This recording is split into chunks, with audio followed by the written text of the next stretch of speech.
Friends எல்லாரும் எப்படி இருக்கீங்க? இன்றைக்கி வந்து ஒரு day in my life routine video தான் அவங்க கூட வந்து ஷேர் பண்ணிக்க போகிறேன். காலையில் வந்து எழுந்ததுமே வந்து நாங்கள் ஃபேமிலியாக வந்து இன்றைக்கி கார்டனை க்ளீன் பண்ணுறதுக்கு வந்து மும்மரமாக இறங்கிட்டோம். சம்மர் ஸ்டார்ட் ஆனதுலேருந்தே வந்து பார்த்திங்கன்னா நிறைய தண்ணி கார்டனுக்கு வந்து ஊற்றிக்கிட்டே இருப்பேன். ஹோஸில் வந்து பைப்லேயே சொருவி வச்சுருது. போரை போட்டு விட்டுட்டு ரெகுலராக வந்து டெய்லியும் நிறைய தண்ணி வந்து ஊற்றி விட்டுட்டு இருந்தேன். அதுலேயே நிறைய புல்லெல்லாம் வந்து வந்துக்கிட்டு இருந்துச்சு. அதுக்கப்புறம் இடையில ஒரு வாரம் மழை வேறு பெஞ்சுதா, கிளைமேட் சேஞ்ச் ஆனதுக்கு அதுக்கும் ஈரப்பதம் அதிகமாக மண்ணில் இருக்கிறப்ப புல்லெல்லாம் அப்படியே மடன்னு என்னமோ நெற்கதிர் வளர்ந்து நிற்கும்ல வயலில், அது மாதிரி நல்லா ஹைட்டாக வளர்ந்து நிற்க ஆரம்பிச்சிருச்சு. அறுவடை பண்ணுற நாள் வந்துருச்சு இன்றைக்கி. அதை தான் அறுவடை பண்ணிக்கிட்டு இருக்கேன் நான். கார்டனில் வந்து பேக் சைடு வந்து மண்ணில் எப்போவுமே ஈரப்பதம் அதிகமாக இருக்கிற மாதிரி இருக்கும். ஏன்னா இப்போ மோட்ரு நிரம்பினாலும் இல்லை பின்னாடி பக்கம்லாம் கழுவி விட்டா எல்லாமே தண்ணி வந்து நம்ம ரெகுலராக அந்த இடத்துல கொஞ்சம் புழக்க இருக்கிற மாதிரி இருக்குன்றதுனால அதிகமாக, அதனால தான் புல் நல்லா ஹைட்டாக வளர்ந்துருந்தது. கொஞ்சம் ஈரப்பதம் இருக்கிறதுனால பிடுங்கிறதுக்கும் ஈஸியாக தான் இருந்தது. அப்படியே வேரோடே வர மாதிரி இருந்துச்சு. அதனால் ஈரப்பதம் இருக்கிறப்ப கிட்டத்தட்ட எல்லாத்தையுமே வந்து பிடுங்கி எடுத்துட்டோம். வேர் வராமல் கட்டாகி போனதெல்லாம் வந்து மண் ஈரமாக இருக்கா, ஸோ கொஞ்சம் ட்ரை ஆனதுக்கு அப்புறமா வந்து நம்ம கொத்தி எடுத்துக்கலான்ட்டு விட்டாச்சு. அதுக்கப்புறம் நம்ம நல்லா ஃபுல்லாக புல்லெல்லாம் பிடிங்கிருந்தோம். மண்ணெல்லாம் வந்து பார்த்திங்கன்னா அப்படியே எல்லாம் உதிரியாக இருக்கிற மாதிரி இருந்துச்சு. அதனால் தண்ணி அடித்து விட்டால் இன்னும் கொஞ்சம் நல்லா செட் ஆகும்னு ஃபுல்லாக தண்ணி அடித்து விட்டுருந்தோம். கார்டனுக்கு வந்து தண்ணி ஊற்றி விட்டுறப்ப அப்படியே வந்து பார்த்திங்கன்னா எப்போவுமே போர்ட்டிக்கோடே தண்ணி ஊற்றி விட்டு கழுவி விட்டுருவேன். வண்டி வந்து நம்ம ரெகுலராகவே வந்து போர்ட்டிக்கோனை தான் மேலே ஏற்றி நிறுத்துகிறோன்றதுனால செம்மண்ணில் அந்த டயரில் இருக்கிறதெல்லாம் அதில் பட்டு கொஞ்சம் கரையாக இருக்கிற மாதிரி இருந்துச்சு. அதனால் பாத்ரூம் க்ளீனிங் லிக்விடை வந்து டைல்ஸில் கொஞ்சம் ஊற்றி விட்டு நல்லா தேய்ச்சி விட்டுட்டு தண்ணி அடித்து விட்டு கழுவி விட்டுருந்தோம். போர்ட்டிகோலையே ஒரு சைடு வந்து நம்மளுக்கு மாடிக்கு போகிறதுக்கு படிக்கட்டு மடக்கு படிக்கட்டாக கொடுத்துருக்கோம். மேலே ஏறிட்டு அப்புறம் ஃப்ளாட் ஆகி திருப்பி அகைன் வளைஞ்சு போகும். இந்த இடத்துல கீழே இருக்க இடத்த வந்து வேஸ்ட் ஆக்க வேணாம்னு சொல்லிட்டு நாங்கள் அந்த இடத்துல வந்து அவுட் சைட் பாத்ரூம் ஒன்று வந்து மேக் பண்ணிக்கிட்டோம். மடங்கிட்டு ஃப்ளாட் ஆகி வருதுல, அதுக்கப்புறம் மேலே ஏறுற இடம் தான் இந்த இடம். அது உங்களுக்கு அப்படியே அந்த ஸ்லோப்பை பார்த்தீங்கன்னாவே தெரியும். இந்த இடம் தான் நம்ம ஃபஸ்ட்டு ஏறுறது. அந்த ஸ்லோப் எல்லாமே உங்களுக்கு உள்ளே பார்த்தீங்கன்னாவே அப்படியே விசிபிளாக தெரிகிற மாதிரி தான் இருக்கும். கொஞ்சோண்டு இடம் ஹைட்டு ரொம்ப கம்மியாக தான் இருந்தது. இன்னும் நம்ம பள்ளமாக்கி கட்ட வேண்டாம், இருக்கிற ஹைட்டே போதும் அப்படின்னு தோணுச்சு. அதனால் 6 அடி ஹைட்டுக்கு இருக்கிற மாதிரி நாங்கள் கட்டிக்கிட்டோம். நம்ம வீட்டோட ஹைட்டுக்கு ஏற்ற மாதிரி தான் வந்து படிக்கட்டு வந்து கரெக்டாக போய் மடங்கி வரும். அந்த ஹைட்டை நம்ம எதுவும் வந்து எக்ஸ்டென்லாம் பண்ண முடியாது. அதனால் இருக்கிற ஹைட்டுக்கு கட்ட முடிஞ்சால் கட்டலாம், இல்லைனா ஏதாவது ஒரு ஸ்டோர் ரூம் மாதிரி போட்டுக்கலான்னு பிளான் பண்ணியிருந்தோம். 6 அடி ஹைட்டு வந்துருச்சு. லென்த்து வந்து 6 அடி. ஏன்னா படி வந்து 3 அடின்னு பிரிஞ்சு போகும்.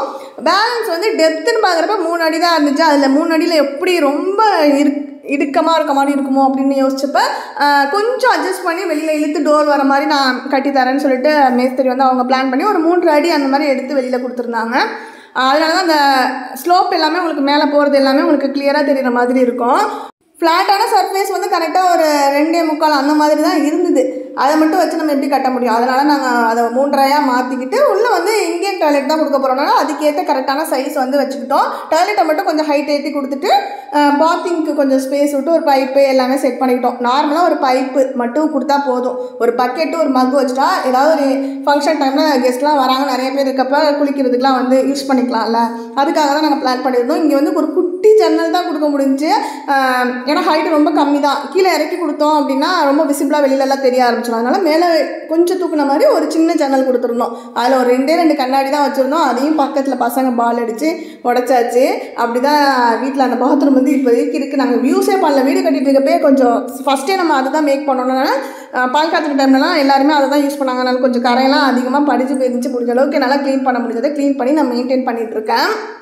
இந்த பாத்ரூமுக்குள்ள வந்து ஒரே ஒரு குண்டு பல்பு மட்டும் கொடுத்துட்டு அதுக்கான சுவிட்ச் வந்து என்ட்ரன்ஸ்லேயே அந்த இடத்துக்கிட்டே வந்து கொடுத்துக்கிட்டோம். அப்புறம் படி மேலே ஏற இடத்துல கீழே ஒரு கேப் மாதிரி இருக்கலாம், அந்த இடத்துலையும் ஒரே ஒரு கல் வச்சு கட்டி எடுத்துக்கிட்டோம். ஏன்னா அந்த இடத்துல டோர் போட்டுட்டு ஃப்யூச்சரில் வந்து யூபிஎஸ் வைக்கலான்னு நாங்கள் பிளான் பண்ணியிருந்ததுனால அதனால் அந்த இடமும் அங்கேயும் உள்ள ஒரு சுவிட்ச் போர்டு வந்து கொடுத்துருக்கோம்.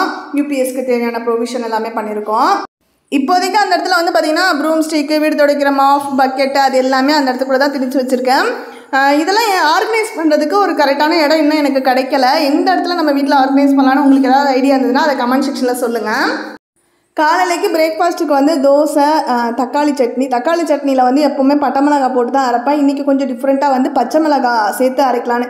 எப்படி மிக்ஸி ஜாரில் வந்து வெங்காயம் தக்காளிலாம் எடுத்துக்கிட்டு இருக்கப்போ தக்காளி பச்சை மிளகாய்லாம் ஒரே பாக்ஸில் போட்டு ஃப்ரிட்ஜில் வச்சுருந்தேன். அதனால் சரி பச்சை மிளகாயே இன்றைக்கி சேர்த்துருவோமே, கொஞ்சம் சோம்பேறித்தனம் தான் பச்சை மிளகாய் எடுக்கிறதுக்கு, அப்படி தான் அந்த நேரத்தில் இருந்துச்சு, அதனால தான் போட்டேன்.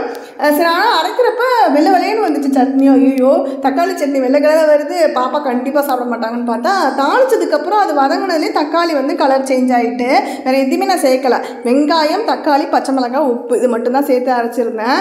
டேஸ்ட்டு வந்து பட்டை மிளகாய் சேர்க்குறதுக்கும் இதில் பச்சை மிளகாயோட அந்த ஸ்மெல் இருக்குது, அதுவும் நல்லா தான் இருக்குது, அதோட காரம் நல்லா இருந்தது, அதுவும் நல்லா தான் இருக்குதுன்னு சொல்லிட்டு பாப்பா நல்லா விரும்பி சாப்பிட்டாங்க. பிரேக்ஃபாஸ்ட் வந்து முடிச்சுட்டு அதுக்கப்புறம் வந்து இட்லிக்கு வந்து மாவு அரைக்கலான்ட்டு ரொம்ப நாள் ஆயிடுச்சு. தோசைக்கு எப்போவுமே வந்து அரிசி உளுந்து வெந்தயம் எல்லாத்தையும் ஒன்றா ஊற வச்சு அது அப்படியே போட்டு அரைச்சி எடுத்துகிட்டு தோசை ஊற்றிட்டு அப்படியே இருந்துட்டேன். பாப்பா வந்து ரொம்ப இட்லிலாம் கேட்க மாட்டாங்க, தோசை தான் விரும்புவா, தோசையும் தக்காளி சட்னி தான் அவளோட ஃபேவரெட்டு. கொஞ்சம் கொஞ்சமாக இட்லிக்கு மாவு அரைக்கிறதே வந்து சுத்தமாக மறந்துடுவோமோ அப்படின்னு ஒரு பயம் வந்துருச்சு. அதனால் டக்குன்னு நைட்டு பிளான் பண்ணிவிட்டு ஒரு 2 மணிக்கிட்ட முழிப்பு வந்தது. அந்த நேரம் வந்து அரிசியை ஊற வச்சுட்டு போயிருந்தேன். அதுக்கப்புறம் காலையில் உளுந்த ஊற வச்சுட்டு இப்போ வந்து இட்லிக்கு பார்த்து என்னமோ புதுசாக ஃபர்ஸ்ட் டைம் வந்து இன்றைக்கி தான் நம்ம மாவு அரைக்கிறோம் கிரைண்டரில், அந்த மாதிரி பக்கத்தில் நின்று பார்த்து அரைச்சிக்கிட்டு இருந்தேன். ஏன்னா இடையில வந்து ஒரு நாள் நான் இதே மாதிரி இட்லிக்கு மாவு அரைக்கலான்னு சொல்லிட்டு அன்றைக்கி ட்ரை பண்ணப்போ கலரே வந்து ரொம்ப டிஃப்ரெண்ட்டாக இருந்தது. எனக்கு என்னென்னா உளுந்து ரொம்ப நேரம் நம்ம ஓட விட்டுட்டோமோ அப்படின்ற மாதிரி தோணுச்சு.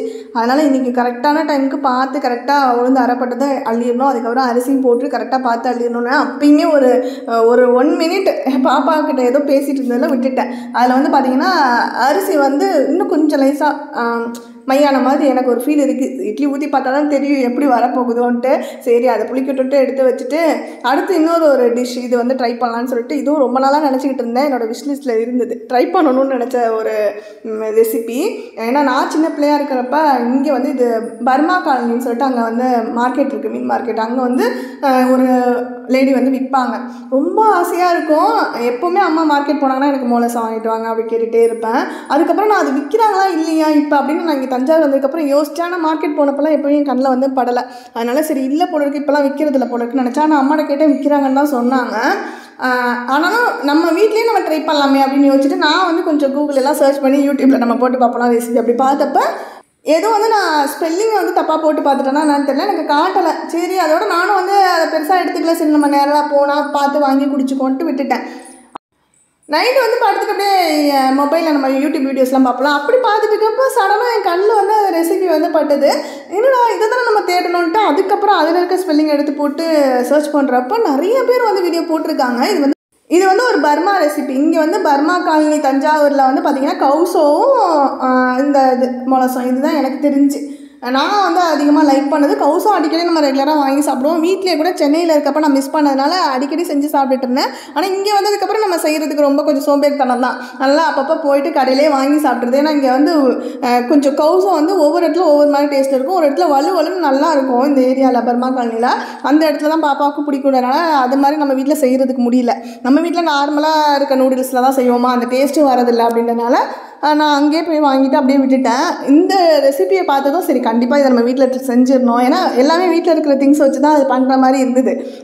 அதனால டக்குன்னு பிளான் பண்ணிவிட்டு சரி ஒரு 1 hour பச்சரிசி ஊறிச்சுன்னா செஞ்சிடலாம் அப்படின்ற மாதிரி தான் எனக்கு தோணுச்சு.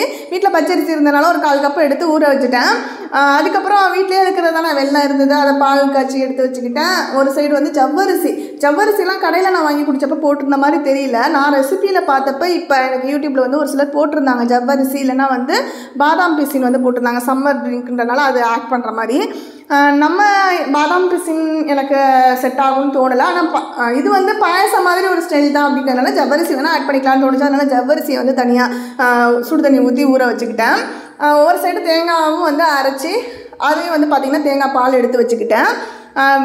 ஒரு 2-3 ஏலக்காய் வந்து தட்டி போடலான்னு தோணுச்சு. ஏலக்காய்லாம் அதில் சேர்ப்பாங்களான்னு தெரியல. இது ஒரு பாயசம் ஸ்டைல், நம்ம ஒரு ஃப்ளேவருக்கு ஏலக்காய் சேர்க்கலான்னு சொல்லிட்டு எனக்கு தோணுனதுனால ஏலக்காய் வந்து பொடி பண்ணுறதுக்கு எடுத்தேன். சரி அப்படியே வந்து இருந்த ஏலக்காய் எல்லாத்தையுமே வறுத்துட்டு கையோட பவுட்ரு பண்ணி ஸ்டோர் பண்ணி வச்சுக்கிட்டோன்னா நிறைய ஸ்வீட் ரெசிபிலாம் நான் அடிக்கடி பாப்பாவுக்கு செஞ்சு கொடுப்பேன், அதெல்லாம் யூஸ் பண்ணிக்கலான்ட்டு அதை ஒரு பக்கம் பண்ணிகிட்டு இருந்தேன். ஃபஸ்ட்டு நான் ஆரம்பிக்கிறப்ப நினச்சது என்ன, ஒரு சின்ன வேலை தான், ஒரு 1/2 hour கூட ஆகாது, இது ஈஸியாக நம்ம முடிச்சிடலாம், ஊறுறதுக்கு மட்டும்தான் ஒரு 1 hour எடுக்கும், மற்றதெல்லாம் பெரிய வேலையா அப்படின்னு நினச்சிட்டு தான் ஸ்டார்ட் பண்ணேன். நம்ம ஒரு சைடு அப்படியே வீடியோவும் ஷூட் பண்ணிக்கிட்டே எடுத்ததுனாலே என்னன்னு தெரியல, ஒரு 2-2.5 மணி நேரம் ஆச்சுங்க இந்த ரெசிபியை நான் கம்ப்ளீட் பண்ணி முடிக்கிறதுக்கு. அரிசியை வந்து ஊற வச்சதுமே நான் வந்து வேலையெல்லாம் ஸ்டார்ட் பண்ணிட்டேன். அப்படியுமே எப்படி இவ்வளோ நேரம் ஆனிச்சு அப்படின்னு யோசிச்சு பார்த்தப்ப இடையில வந்து ஒரு 1/2 hour வந்து இன்னும் கொஞ்சம் அரிசி ஊறட்டும். 1/2 hourலேயே வந்து இந்த ஃபஸ்ட்டு இந்த ப்ரிப்ரேஷன்லாம் வந்து பண்ணிட்டேன். அதுக்கப்புறம் ஒரு 1/2 மணி நேரம் ஊறட்டும்னு சொல்லிட்டு விட்டுருப்பேன். அதில் ஒரு 1/2 மணி நேரம் போயிருக்கும். அதுக்கப்புறம் அரிசியை வந்து 1 hourக்கு அப்புறம் கரெக்டாக நான் 1 hourலேயே வந்து எடுத்து அரைச்சிட்டேன். அதுக்கப்புறம் வந்து அதை வடிகட்டி எடுத்து, ஏன்னா அதில் ஏதாவது திப்பி திப்பியாக இருந்துச்சுன்னா அரைச்சதில் அப்படின்னு சொல்லிட்டு அதை வடிகட்டி எடுத்துகிட்டு அந்த பாலை வந்து கடாயில் வந்து ஊற்றி கொஞ்சம் உப்பு போட்டு அடுப்பில் வந்து மிக்ஸ் பண்ணலான்ட்டு கிண்டினேன். நான் பார்த்த வீடியோலலாம் வந்து என்னமோ ரொம்ப நேரம் அவங்க கிண்டி அதுக்கப்புறம் கெட்டியான மாதிரி இருந்துச்சு. நான் என்ன தப்பு பண்ணேன்னா தண்ணி கம்மியாக வச்சுட்டேன்னா நேரத்தில் டக்குன்னு வந்து கெட்டியாயிடுச்சு. சரி இதே சூடோடு இருக்கிறப்பே நம்ம வந்து ஒரு ஜல்லிக்கரண்டி மாதிரி வச்சு அதில் ஊற்றி அந்த குட்டி குட்டியாக வந்து அந்த டாட்ஸ் மாதிரி கீழே விழுகிற மாதிரி இருக்கும். அப்படி வரதை தான் வந்து பார்த்திங்கன்னா இந்த மொளசத்தில் வந்து போட்டிருப்பாங்க. அது வந்து நம்ம அந்த பால் கொழுக்கட்டையெல்லாம் செய்வோம்ல, குட்டி குட்டியாக உருட்டி போட்டு அந்த மாதிரி ஒரு ஸ்டைலில் இருக்கும். ஆனால் இது கரெக்டான ப்ரொசீஜரானு தெரியலேன்னு சொல்லிட்டு நான் வந்து சரின்னு ஒரு ஜல்லிக்கரண்டி எடுத்து பார்க்குறேன். அது ஓட்ட வழியாக வரவே இல்லை. அதுக்கப்புறம் எனக்கு டக்குன்னு சரி இடியாப்பம் புளிகிறது உரலில் வந்து அந்த கொஞ்சம் பெரிய ஓட்டையாக இருக்கிற மாதிரி ஒரு ஹோலோட வரும்ல, அதை வந்து வச்சு புளிஞ்சு விடலான்னு பார்த்தப்போ அழகாக ஓட்டை வழியாக வச்சு குட்டி குட்டியாக வந்து விழுந்துச்சு. சரி இதான் நல்ல ஐடியான்ட்டு இது வந்து நம்ம சூடோடு எடுத்து பண்ணணும். ஐஸ் க்யூப் இருக்கிற தண்ணி நல்லா ஜில்லான தண்ணியில் வந்து போடுறப்ப ஏற்கனவே அது வெந்திருக்குன்றதுனால கரைஞ்சி போகாமல் அப்படியே நிற்கும். அந்த மாதிரி தான் நான் ரெசிபியில் பார்த்தேன். நான் இந்த ரெசிபி செய்கிறதுக்கு லேட் ஆனதுக்கு இன்னொரு காரணமும் அதுதான்.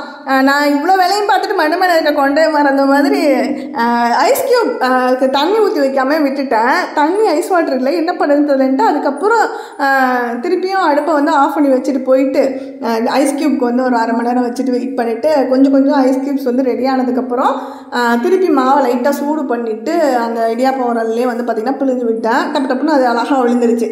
அதுக்கப்புறம் பார்த்தா கரைஞ்சி போயிருமோ அது வேறு ஒரு பயம் இருந்துச்சு. ஆனால் அது மாதிரிலாம் எதுவும் சொதப்படிலாம் ஆகலை.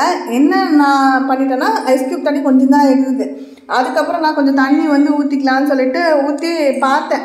எனக்கு என்னென்னா அதில் இருக்க அந்த பால் கொழுக்கட்டை மாதிரி குட்டி குட்டியாக அந்த பால்ஸ் மாதிரி கிடக்குள்ள அதை வந்து சாப்பிட்டு பார்த்தப்ப கொஞ்சம் வேகாத மாதிரி ஒரு ஃபீல் இருந்துச்சு. இன்னும் கொஞ்சம் நேரம் கிண்டி இருக்கணும் போல இருக்குது. தண்ணி இன்னும் கொஞ்சம் அதிகமாக வச்சு நம்ம கிண்டி இருந்தோம்னா இன்னும் நல்லா வந்திருக்கும் அப்படின்னு தோணுச்சு.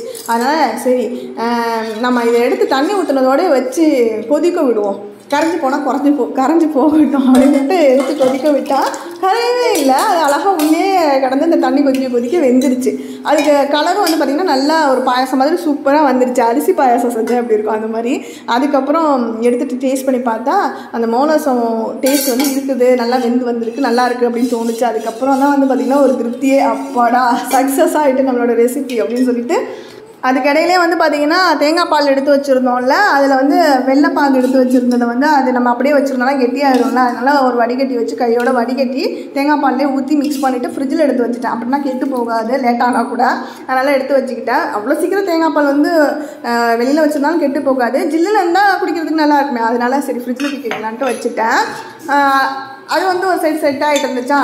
இங்கே நம்ம மோளசம் அந்த அரிசி பாயசம் சொல்லலாம், அது சூப்பராக ரெடி ஆகிட்டா. அதுக்கு ஒரு இனிப்பு கொடுக்கணும்னா அதனால் அந்த தேங்காய் பால் இருக்கிற அந்த லிக்விட் எடுத்து அதில் மிக்ஸ் பண்ணி ஊற்றி மிக்ஸ் பண்ணதுக்கப்புறம் அப்படியே மோனோசன் டேஸ்ட்டு நான் வந்து எப்படி குடிச்சனோ அதே டேஸ்ட்டு தான். இன்னும் அவங்க சக்கரை கலந்துருப்பாங்கன்னு நினைக்கிறேன், அதனால் வெள்ளையாக இருந்துச்சு. இது நம்ம வந்து வெல்லம் கலந்ததுனால கொஞ்சம் கலர் சேஞ்ச் ஆகிருக்கு. ஆனால் டேஸ்ட்டு வந்து இது நம்ம வீட்டிலே நம்ம கையால் செஞ்சதுனாலேயே என்னமோ தெரியல, அல்டிமேட்டாக இருந்தது. நீங்களும் கண்டிப்பாக இந்த மாதிரி ஒரு டைம் வந்து ட்ரை பண்ணி பாருங்கள்.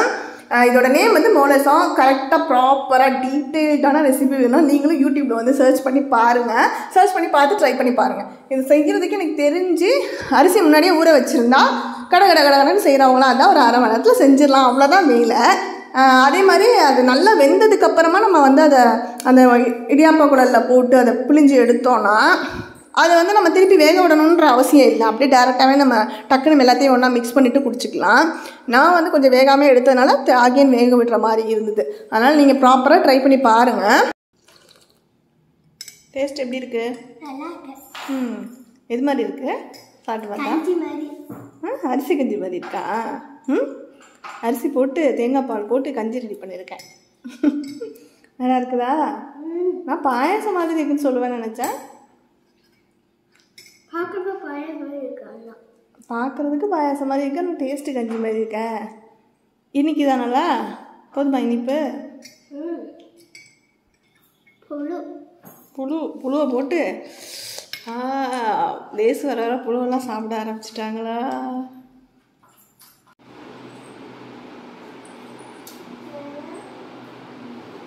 இனிப்பை கண்டா ஈயும் எறும்பும் விட்டு வைக்குமா? கவுண்டர் டாப் ஃபுல்லாக எறும்பு, அங்கங்கே பச்சரிசியெல்லாம் கொஞ்சம் செதறி கிடந்தது, 1 2 அதுக்கெல்லாம் அப்படியே தூக்கிட்டு போயிட்டுருக்காங்க. ஒரு பக்கம் நம்ம வெள்ளைப்பாகு காய்ச்சினோமா, அது தேங்காய் பால் எடுத்தப்போ கொஞ்சம் சிந்தினது, அங்கங்கே அதுவும் கொஞ்சம் சிந்திலாம் இருந்தது. கையோடு எவ்வளோ தான் தொடச்சாலும் அங்கங்கே கொஞ்சம் ஏதாவது படிஞ்சிருக்கும். அதை வந்து துரத்தி வந்த மாதிரி ஃபுல்லாக எறும்பு வந்து கவுண்டர் டாப்பில் வர ஆரம்பிச்சிருச்சு. தரையிலெல்லாம் ஃபுல்லாக எப்படி இவ்வளோ ஒரே நேரத்தில் வந்துச்சுன்ற மாதிரி நானும் எல்லாத்தையும் துரத்தி விட்டு பார்த்தா போகவே இல்லை. அதோட கையோட கவுண்டர் டாப்பை ஃபுல்லாக தொடச்சி விட்டு வீடெல்லாம் துடைக்கிற மாதிரி ஆகிட்டு, தொடச்சி முடித்து பார்த்தா வந்து அங்கங்கே பறந்துக்கிட்டு இருந்தது. அதையும் துரத்தி விட்டு ஜன்னலை எடுத்து சாத்திடுவோம், அப்போ தான் வராமல் இருக்கும்னு ஃபுல்லாக எல்லாம் ஜன்னல்லாம் சாத்தி விட்டு வச்சுருந்தேன். என்னதான் வந்து 1 மாதம் லீவ் விட்டாலும் கடைசி நிமிஷத்தில் தான் நம்ம வந்து அந்த ஹாலிடே அசைன்மெண்ட்ஸ்க்கு வந்து கொஞ்சம் முக்கியத்துவம் கொடுத்து பண்ணுவோம்ல. அதே மாதிரி தான் இப்போ பாப்பாவும் வந்து அதே தான் பண்ணுறா. இவ்வளோ நாள் விட்டுட்டு இப்போ வந்து பார்த்திங்கன்னா அசைன்மெண்ட்ஸ்லாம் வந்து இன்னும் நிறையா பெண்டிங் இருக்குது. அதெல்லாம் வந்து ரெகுலராக இப்போ தான் வந்து எழுத ஆரம்பிச்சிருக்காங்க. காலையில் நம்ம அரைச்ச இட்லி மாவு வந்து நைட்டு வரைக்கும் வச்சுருந்துட்டு நம்ம வந்து இட்லி சுடலாம், வெளியிலே வச்சுருக்கலாம். ஆனால் நான் வந்து இந்த மாவு வந்து ஒரு 2-3 டேஸ்க்கு யூஸ் பண்ண போகிறேன் அப்படின்றதுனால நான் ரொம்ப புளிக்க வேணான்ட்டு சீக்கிரமாகவே வந்து எடுத்து ஃப்ரிட்ஜில் வச்சுட்டேன். ஃப்ரிட்ஜில் வச்சுட்டு இப்போ சுட போகிறதுக்கு முன்னாடி ஒரு 10 நிமிஷத்துக்கு முன்னாடி மட்டும் வெளியில் எடுத்து வச்சுருந்தேன். அதுதான் வந்து இப்போ இட்லி ஊற்றிருக்கேன். தக்காளி சட்னி இது வந்து புல்லட் மிக்ஸியில் தான் நான் அன்றைக்கி அரைச்சேன். ஒரு ஃப்ரெண்ட் கேட்டிருந்தாங்க புல்லட் மிக்ஸியில் வந்து சட்னி அரைக்கலாமான்னு. இதில் நான் தேங்காய் சட்னி அரைச்சிருக்கேன், தக்காளி சட்னி, பூண்டு மிளகாய் மட்டும் போட்டு பூண்டு சட்னி மாதிரி, அதுக்கப்புறம் பச்சை மிளகாய் சட்னி, அந்த மாதிரி வெரைட்டி நிறைய ட்ரை பண்ணியிருக்கேன். இஞ்சி பூண்டு பேஸ்ட்டு எல்லாமே நான் இதிலே தான் அரைக்கிறேன். பவுட்ரு பண்ணதுலேருந்து இன்றைக்கி நீங்கள் தேங்காய் பால் எடுத்ததுலேருந்து A to Z நீங்கள் புல்லட் மிக்ஸியில் தான் பார்த்துருந்துருப்பீங்க. இந்த சட்னி நான் அதில் தான் வந்து அரைச்சேன். இதில் வந்து நல்லா நைஸாக அரைச்சி கொடுத்துரும். குவான்டிட்டி கம்மியாக போட்டு அரைச்சா கூட வந்து நல்லா கிரைண்ட் பண்ணும். அதுதான் எனக்கு இதில் பிடிச்ச விஷயம் அந்த புல்லட் மிக்ஸியில். நான் வந்து டிமார்ட்லேருந்து வாங்கின கஜாஃபா புல்லட் மிக்சர் தான் வந்து யூஸ் பண்ணேன். இட்லி வந்து நம்ம எதிர்பார்த்ததை விடவே நல்லா சாஃப்டாகவே வந்திருந்தது. ஓகே, அதுவும் சக்ஸஸ் ஆகிட்டு இதோட இந்த vlog எண்ட் ஆகுது. Good night, bye, take care friends.